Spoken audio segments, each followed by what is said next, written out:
they call his candidacy a joke? What part of Vice President Meatloaf doesn't sound serious? With me now to discuss the Donald and other stories in the news are Nikki Sixx, whose new album, This Is Gonna Hurt, is in stores tomorrow, Rebecca Dana, senior correspondent for Newsweek and The Daily Beast, and Dean Obeidallah, comedian and star of the off-Broadway show This Ain't No Tea Party. Welcome, you guys. Do you think that Seth should have gone after Trump? I mean, Obama really took him, to the cremation. He killed him already. So was it a pylon at that point? It was great. Seth was great. He did kill him. And I don't understand. Trump's got such thin skin, but his face looks like leather. You'd think he'd be much tougher about things. I know, it's true. Trump should have taken the high road. He didn't laugh at all. He should have laughed. He should have tipped his hair to him, his hair off like this, and enjoyed the moment of just having a good time. I just love that Barack Obama knew this Osama bin Laden thing was coming, and he got up there and he gave that speech. First of all, he released the birth certificate, and then he sort of like humored this whole ridiculous spectacle with Donald Trump, and then like boom, Sunday kills Osama. It was bin like Laden. the cat who ate the canary. It was amazing. He knew he knew everything when he went out there, and he is the coolest cat, Obama, isn't he? Yeah, Sneaky? oh, I love him. I mean, from the Motley Crue, isn't it the coolest thing you've ever seen? He's the coolest guy ever. Yeah. Yeah. He's a rock He is a star rock star this weekend. Yes, absolutely. This has been a great week. It's been a great week. Yeah. What a week. I can't really make fun of Donald's hair because of mine. It looks good. Mine's real.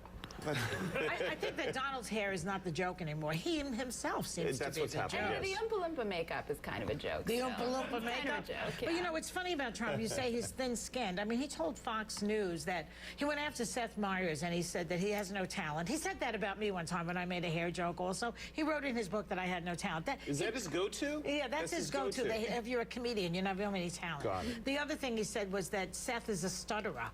I mean, what does that have to... First of all, I don't think Seth is a stutterer, but then besides that, what's the point of that? Didn't you see the King's speech? Stutterers are cool. Stutters are in.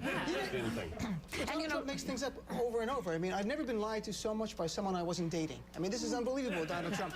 It's one lie after the other. The guy, he doesn't stop. There's no ending. Your father is Muslim, you Yes. say? So how did that go down, that we captured bin Laden? Well, we killed bin Laden. we killed him, right. Every Muslim I know, honestly, in America is ecstatic. This is a great day, frankly. I mean, this is a man, he is the father of Islamophobia. He is the one that's caused the backlash that we suffer, that innocent people across America suffered. So he's the one I blame for Islamophobia building and building and building. If it wasn't for 9/11, we would not live in this world where people can say these horrific things about Muslims. Presidential candidates can say horrible things, and there's no backlash anymore. You know, it sells more books, it gets more ratings. That's a sad reality. And also to Obama's point last night, you know, who's killed more Muslims in the modern era than Osama bin Laden? That's true. That's the point. Very good. Trump is now saying he's not going to go on Letterman's show because some of Letterman's comments were racist. Watch it.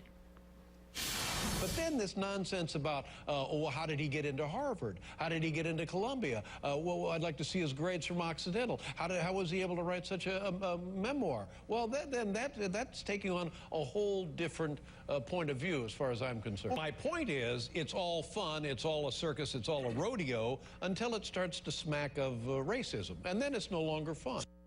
I think he has a point, David. It became less fun when he started talking about his grades and getting into Harvard. Then it started to sound like, oh, he only got in because he was black. That's what it sounded like. It looked like a therapy session, though, there with Dave Letterman talking to Dr. Phil. Like, this is my problem. You know, I graduated from law school. I can tell you this. If you cannot graduate with honors and be editor-in-chief of your law review at Harvard Law School if you're not extremely intelligent, almost a genius, frankly. So however Obama got in, the end result is he's proved himself to be an amazing student and a very smart president. Let's be quite honest. I mean, I think the worst... I'm back with my lovely panel. So the big news last night was about Osama bin Laden, except on Geraldo at Large. On that show, it was about Geraldo. Take a look. Osama bin Laden is dead. Happy days. Happy days, everybody. Yeah. This is the greatest. Give me a wide shot of the general. This is the greatest night of my career. The bum is dead. The savage who hurt us so grievously. And I am so blessed, I'm so privileged to be at this desk at this moment. That's why I came to Fox News to pursue and watch that monster being removed, being punished. Okay. So Trump Geraldo, whose ego is a little bigger here. That was such an awkward white guy handshake, too.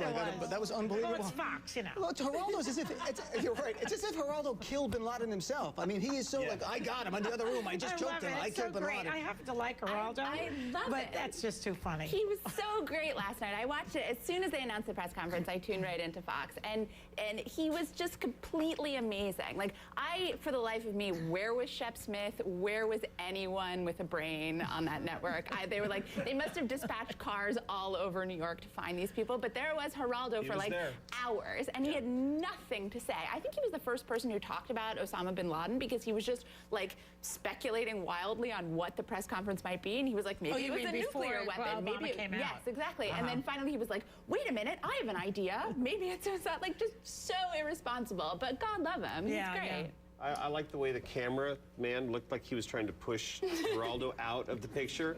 He just kept shrinking. And at one point, there was just part of Geraldo on there ranting. Just a mustache by the end. Yeah, no, I love a man with a mustache, but man, that thing is like flying off his face. Remember when he tried to go into Al Capone's vault and it was empty? That whole debacle. Remember when he gave was away this better than troop that? movements? When he gave away troop movements, drawing in the sand. Oh my God. He's a national treasure. Yeah. And he claimed that he was under friendly fire at one time, and it was like hundreds of meters away, hundreds of miles away. Just making up. But compared to what you see on Fox News, this is nothing in the scale of making things up. This is almost responsible journalism, what happened there. Aren't responsible journalists not supposed to talk about themselves, just talk about the story?